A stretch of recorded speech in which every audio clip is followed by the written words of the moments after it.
Pocos conflictos marcaron tanto la historia de Sudamérica como la Guerra del Pacífico. Fue un enfrentamiento que cambió mapas, destruyó alianzas y sembró heridas que aún no cicatrizan del todo. Pero detrás de las batallas y los héroes oficiales se esconden secretos poco contados, decisiones ocultas y curiosidades que alteraron el rumbo de 3 países. Hoy conocerás los hechos menos conocidos del conflicto que enfrentó a Chile, Perú y Bolivia, en una guerra donde la codicia, la estrategia y el destino se entrelazaron para siempre. Curiosidad número 1.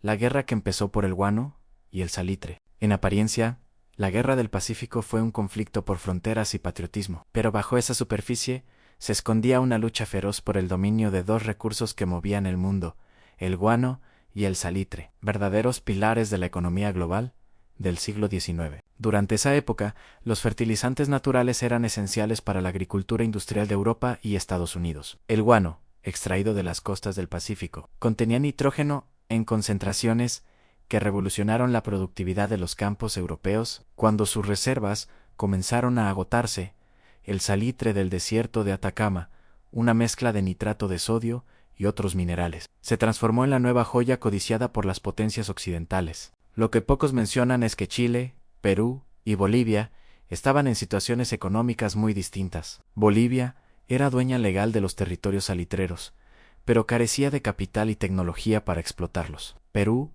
había nacionalizado su industria del guano, y veía al salitre como un rival peligroso que podía hundir los precios. Y Chile, impulsado por empresarios privados y apoyado discretamente por capitales británicos, tenía la maquinaria, los barcos y la experiencia comercial para dominar ese mercado. La chispa final se encendió cuando el gobierno boliviano, acorralado por la falta de ingresos, decidió imponer un impuesto a la compañía chilena de Salatriz en Antofagasta, violando los acuerdos previos. Lo que comenzó como una disputa fiscal terminó, en cuestión de semanas, en una invasión chilena. Sin embargo, la guerra no solo enfrentó a ejércitos, también fue una pugna entre banqueros, diplomáticos y empresarios que operaban desde Londres y Valparaíso. Tras bastidores, las casas financieras inglesas y francesas presionaban para mantener la producción bajo manos estables. El control del nitrato de Chile significaba controlar el abastecimiento mundial de fertilizantes y explosivos. Un poder estratégico en plena era del imperialismo. Varios historiadores sostienen que, incluso antes de que Chile tomara Antofagasta, contratos secretos ya se negociaban en Europa, anticipando la caída del salitre peruano y boliviano. Y mientras los soldados combatían en el desierto, en las embajadas circulaban telegramas cifrados. Espías y agentes comerciales extranjeros operaban en los puertos, enviando informes detallados a Londres sobre los avances militares y las zonas ricas en nitrato. Su objetivo no era la gloria ni la política, sino asegurar el control del negocio más rentable del siglo XIX. Podría decirse entonces que la Guerra del Pacífico fue la primera gran guerra corporativa de Sudamérica, un conflicto donde las banderas eran locales, pero los intereses internacionales, y es que detrás de cada batalla por el desierto había una lucha silenciosa por el dominio de la economía mundial del nitrato. Curiosidad número 2. El héroe peruano que se negó a rendirse. En la historia de las guerras, pocos nombres despiertan tanto respeto como el de Miguel Grau Seminario, el almirante peruano que se convirtió en leyenda durante el combate naval de Angamos. Pero detrás del apodo del Caballero de los Mares, hay mucho más que una historia de heroísmo. Hay una lección de honor, estrategia y humanidad en medio de la barbarie. Antes del conflicto, Grau no era un guerrero en busca de gloria, sino un hombre de paz. Había sido diputado del Congreso peruano y se oponía a una guerra que, según sus propias palabras, solo enriquecería a los poderosos mientras desangraba a los pueblos. Sin embargo, cuando el destino llamó, abandonó la política para defender a su nación, sabiendo que la lucha sería desigual. El Huáscar, su buque insignia, era una nave de diseño británico que, bajo su mando, se transformó en un símbolo de resistencia. Durante más de 5 meses, Grau llevó a cabo una campaña naval tan audaz que desconcertó a los mandos chilenos y fascinó a observadores extranjeros. Evitaba el enfrentamiento directo, atacaba convoyes, hundía transportes, cortaba el suministro de carbón y desaparecía entre la neblina del Pacífico antes de que los cañones enemigos pudieran responder. Fue una guerra de inteligencia más que de fuerza, y su táctica guerrillera en el mar fue estudiada años después por estrategas navales de Europa. Pero la superioridad chilena era abrumadora. El 8 de octubre de 1879, en el combate de Angamos, los acorazados chilenos, Cochrane y el Blanco Encalada, lograron acorralar al Huáscar frente a las costas de Mejillones. Grau, sabiendo que no tenía escape, ordenó continuar el combate. Las balas atravesaron el casco, las torres ardían, y aún así el Huáscar siguió disparando. Un proyectil impactó de lleno en la torre de mando, destrozando el cuerpo de Grau en la tripulación. Deshecha, continuó la batalla hasta que el buque fue abordado. Lo que siguió fue un gesto que pocos recuerdan. Los oficiales chilenos recogieron los restos del almirante enemigo y los devolvieron a Perú con honores militares completos, en medio de una guerra cruel y política. Aquel acto fue una demostración de respeto, casi caballeresco, que cruzó las fronteras del patriotismo. Incluso la prensa chilena de la época lo reconoció como un hombre justo, valiente y noble, digno del título que más tarde lo inmortalizó. La muerte de Grau no fue solo una derrota militar, sino un recordatorio de que el honor podía sobrevivir incluso a los intereses económicos y territoriales que movían aquella guerra. Años después, surgió un misterio que pocos se atreven a mencionar. Algunos documentos sugieren que los restos de Miguel Grau no reposan donde se dice oficialmente, sino que fueron trasladados en secreto para evitar su profanación. Testimonios de antiguos marinos y registros incompletos del siglo XIX han alimentado esta leyenda por más de un siglo. ¿Descansan realmente sus restos en el Panteón de los Próceres de Lima o fue enterrado en un lugar desconocido para proteger su memoria? Curiosidad número 3. Inglaterra jugó un papel silencioso pero clave, mientras los ejércitos marchaban por el desierto y los cañones rugían sobre el Pacífico. Una potencia observaba desde lejos con fría precisión.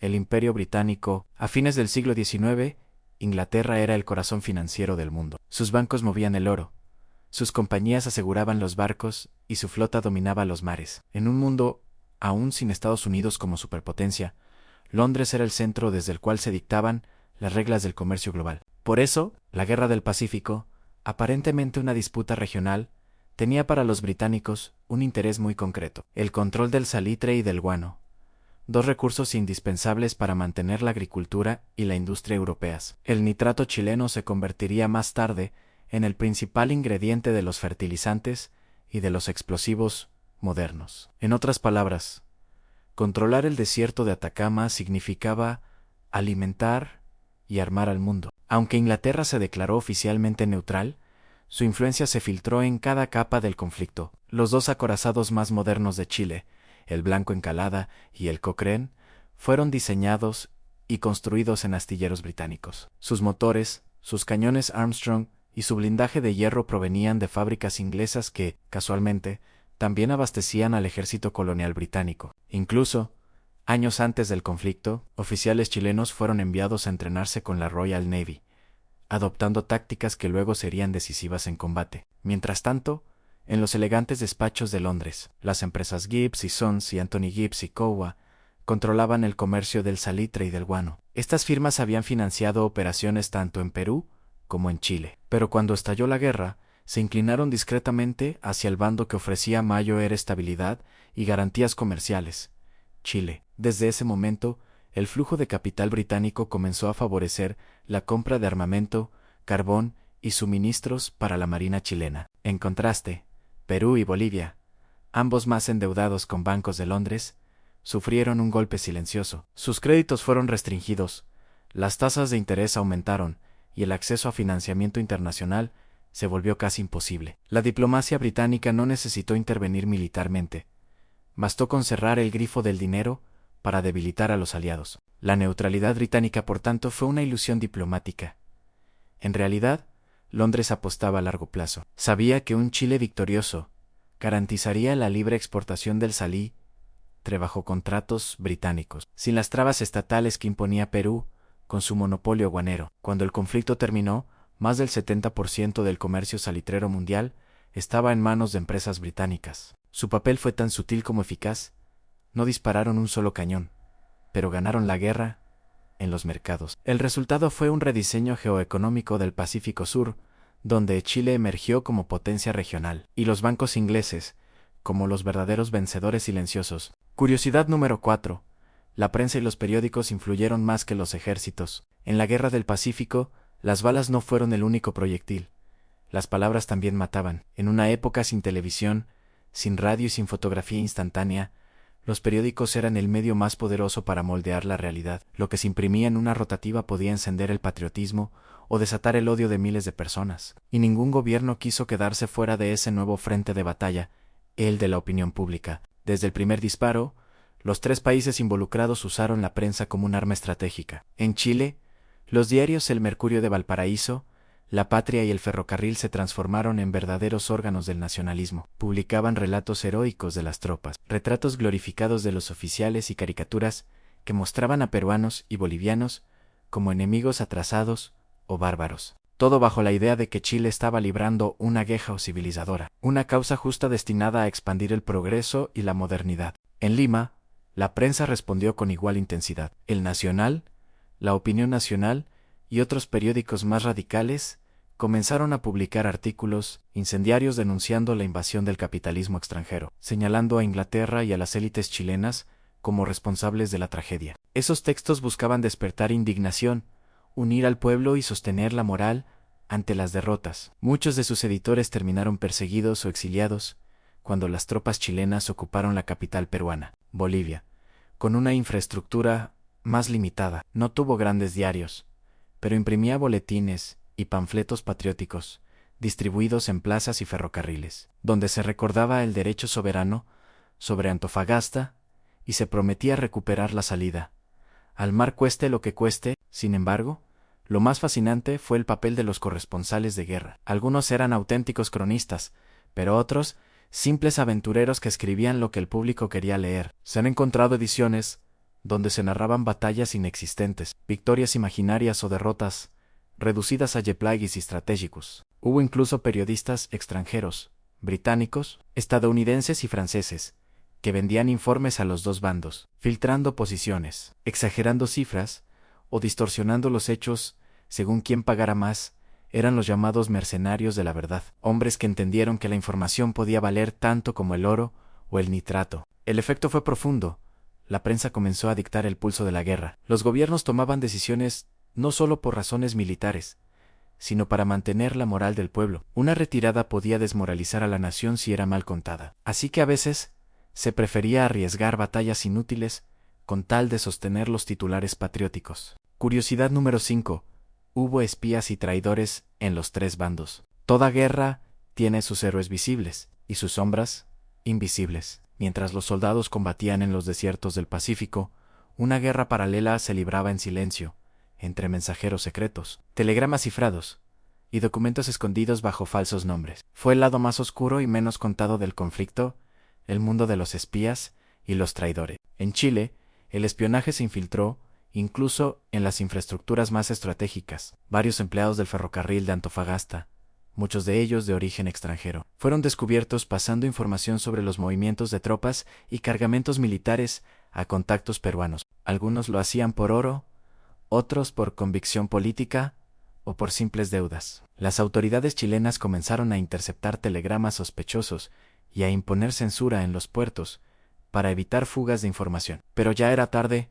Las rutas de los convoyes militares se conocían con inquietante precisión en el norte del Perú. En territorio peruano, el espionaje se volvió un recurso desesperado. Las oficinas telegráficas de Lima se convirtieron en centros de inteligencia, donde mensajes cifrados eran enviados bajo apariencia de correspondencia comercial. Agentes disfrazados de médicos comerciantes o religiosos viajaban por el norte chileno, recolectando datos sobre los movimientos de la armada y el avance del ejército. Muchos fueron capturados y ejecutados sin juicio, acusados de traición a la patria, aunque algunos actuaban por pura supervivencia. Entre los casos más curiosos está el del escritor Ricardo Palma, conocido por sus tradiciones peruanas. Aunque no fue espía militar, utilizó su red de contactos diplomáticos y culturales para proteger documentos históricos, manuscritos y objetos de la Biblioteca Nacional del Perú. En plena ocupación de Lima, mantuvo comunicación con intelectuales chilenos y europeos para salvar parte del patrimonio nacional del saqueo. Su correspondencia,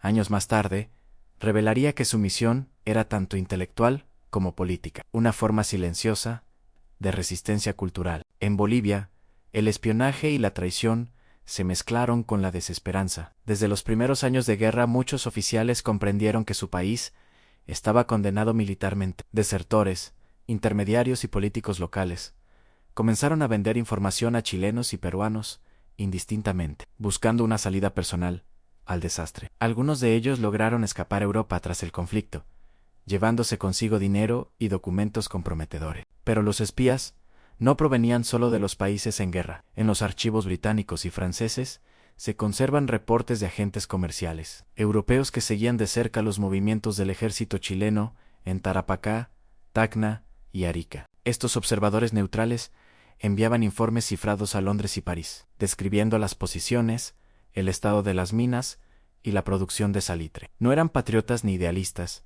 eran hombres de negocios, interesados en saber quién controlaría el mercado del nitrato una vez que el polvo de la guerra se asentara. A veces, incluso dentro de un mismo ejército, la línea entre la lealtad y la traición era difusa. Hubo oficiales chilenos acusados de filtrar información a cambio de dinero o favores, así como peruanos que trabajaban secretamente con intereses británicos. En una guerra donde el poder económico pesaba tanto como el militar, la información se convirtió en la moneda más valiosa. Curiosidad número 6.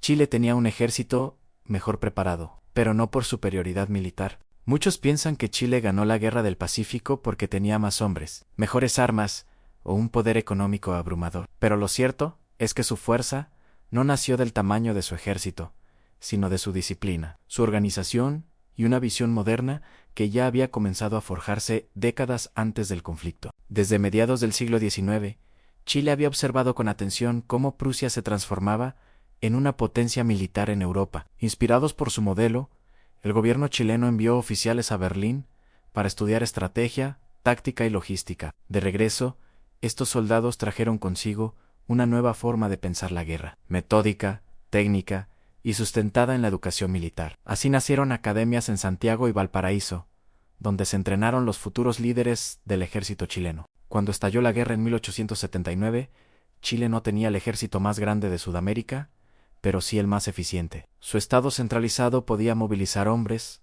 armas y víveres con una velocidad impresionante, garantizando que las tropas siempre tuvieran lo necesario en el frente. La coordinación entre la Armada y el Ejército fue otra clave en los desembarcos en Antofagasta, Pisagua o Arica. Fueron operaciones casi quirúrgicas, cuidadosamente calculadas y ejecutadas con precisión. Mientras tanto, en el norte, sus enemigos enfrentaban el caos. En Perú, el presidente Mariano Ignacio Prado abandonó el país al comenzar la guerra, dejando un vacío de liderazgo en un momento crítico. En Bolivia, Hilarión Daza luchaba contra la desconfianza interna y la deserción, mientras sus tropas carecían de suministros y dirección. La diferencia no fue el poder sino la estructura. Chile no era el más fuerte, era el más preparado, y esa preparación fue la que inclinó la balanza. Curiosidad número 7. Bolivia perdió su salida al mar, pero firmó un tratado definitivo décadas después. La Guerra del Pacífico cambió para siempre el mapa de Sudamérica, y uno de sus efectos más dolorosos fue la pérdida del litoral boliviano. Con la derrota, Bolivia quedó sin acceso directo al Océano Pacífico, un golpe económico y psicológico del que el país nunca se recuperó del todo. Pero lo que muchos desconocen es que esta situación no se definió inmediatamente después del conflicto. Durante años, Bolivia y Chile mantuvieron una tensa relación diplomática. Hubo intentos de negociación, reclamos y propuestas que buscaban resolver la situación fronteriza sin volver a las armas. Finalmente, el Tratado de Paz y Amistad de 1904 puso fin de manera formal al estado de guerra. En ese acuerdo, Bolivia reconoció la soberanía chilena sobre el litoral ocupado, a cambio de garantías de libre tránsito comercial por los puertos chilenos y la construcción del ferrocarril Arica-La Paz, financiado en parte por Chile. Este ferrocarril se convirtió en un símbolo ambiguo. Por un lado, representaba una oportunidad para conectar el altiplano con el comercio internacional. Por otro, recordaba la dependencia boliviana del territorio perdido. El tratado permitió que Bolivia mantuviera una cierta conexión económica con el mar, pero no política ni territorial. A lo largo del siglo XX, el tema marítimo se transformó en una causa nacional dentro de Bolivia. Gobiernos de todas las tendencias usaron la pérdida del litoral como bandera de unidad, reclamando acceso soberano al mar ante organismos internacionales. Incluso en tiempos recientes, la disputa llegó a la Corte Internacional de Justicia de La Haya, donde se reafirmó la vigencia del Tratado de 1904. Para Chile, El tratado marcó el cierre de un capítulo histórico. Para Bolivia fue solo el inicio de una herida que aún hoy sigue abierta. Curiosidad número 8.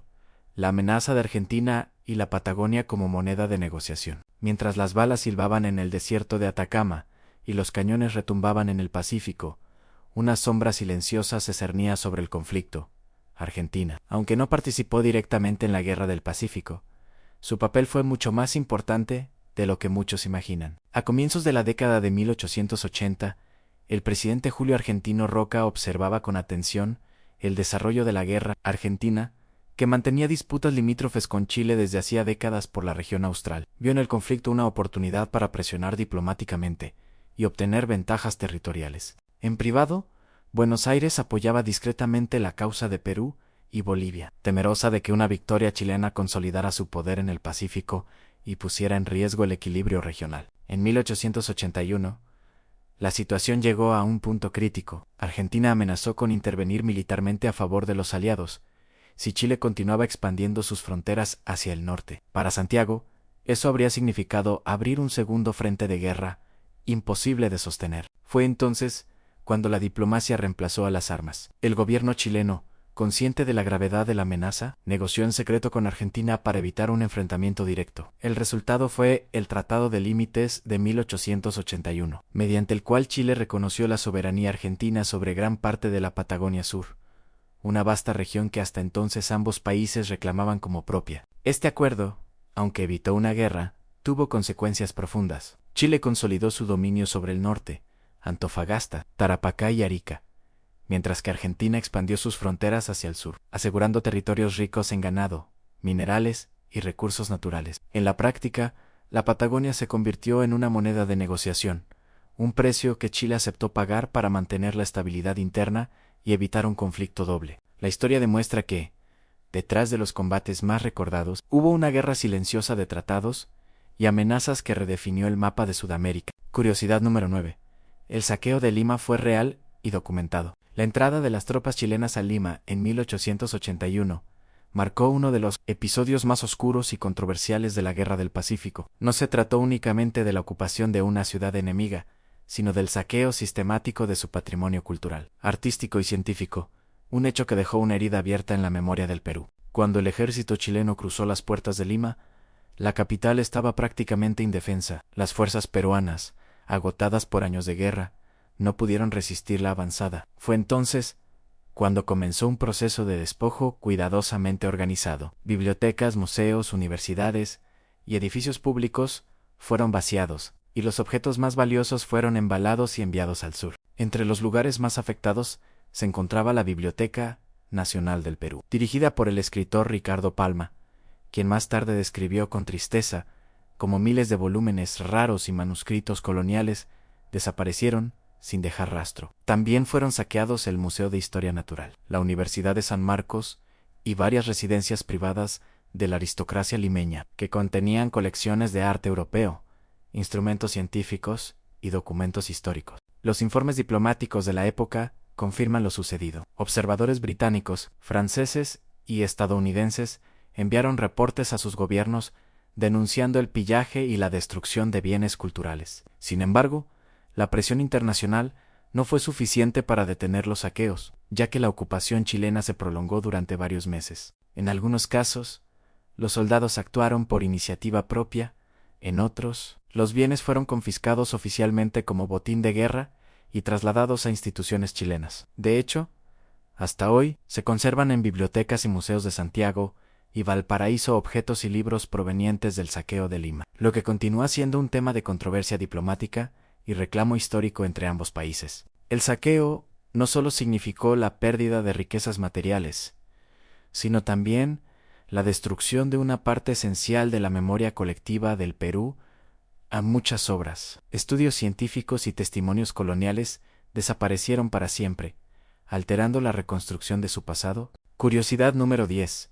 El conflicto definió el mapa moderno de Sudamérica. La Guerra del Pacífico no solo fue una confrontación militar por territorios desérticos, fue un punto de inflexión que redibujó el mapa político, económico y estratégico del continente sudamericano. Sus consecuencias se extendieron por generaciones y moldearon el destino de 3 naciones y de toda la región andina. Con la victoria, Chile emergió como una potencia regional. El control del desierto de Atacama le otorgó acceso directo a los yacimientos de salitre y guano, los recursos más codiciados de la época. Durante las siguientes décadas, el país experimentó un auge económico sin precedentes. Las exportaciones de salitre financiaron la modernización del Estado, la expansión del ferrocarril y el fortalecimiento de la Armada, consolidando a Chile como la nación más próspera y estable del Cono Sur a finales del siglo XIX. Por el contrario, Perú quedó devastado. Su economía, que dependía en gran parte de las exportaciones de guano y salitre, se desplomó tras perder las provincias de Tarapacá y Aricaná.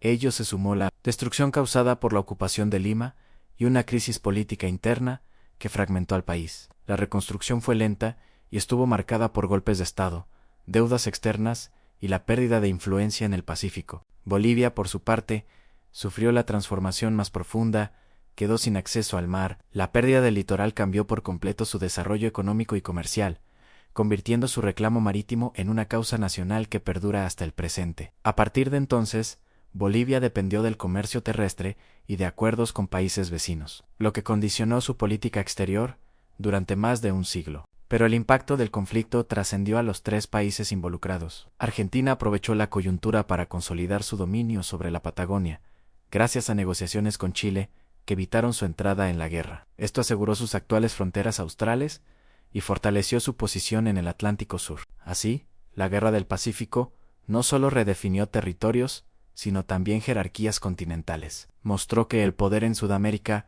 ya no dependía únicamente de los ejércitos, sino también del control de los recursos naturales, la estabilidad política y las alianzas diplomáticas. La Guerra del Pacífico fue mucho más que una serie de batallas en el desierto y en el mar. Fue un conflicto donde convergieron la ambición económica, la estrategia militar, la diplomacia secreta y la influencia extranjera, dejando cicatrices profundas en Chile, Perú y Bolivia. Cada curiosidad que exploramos, desde el saqueo de Lima hasta el papel silencioso de Inglaterra, pasando por el espionaje, las negociaciones territoriales y la formación del ejército chileno, muestra que la historia de esta guerra es compleja, global y llena de matices, mucho más allá de los relatos patrióticos tradicionales. Hoy, más de 140 años después, las fronteras, los tratados y las memorias del conflicto siguen marcando la identidad de estas naciones y recordándonos que la historia no solo se escribe con armas, sino también con ideas, estrategia y decisiones humanas. Gracias por acompañarnos en este viaje por los secretos y hechos menos conocidos de la Guerra del Pacífico. Cada batalla, cada acuerdo y cada historia humana nos enseña que comprender el pasado es fundamental para entender el presente.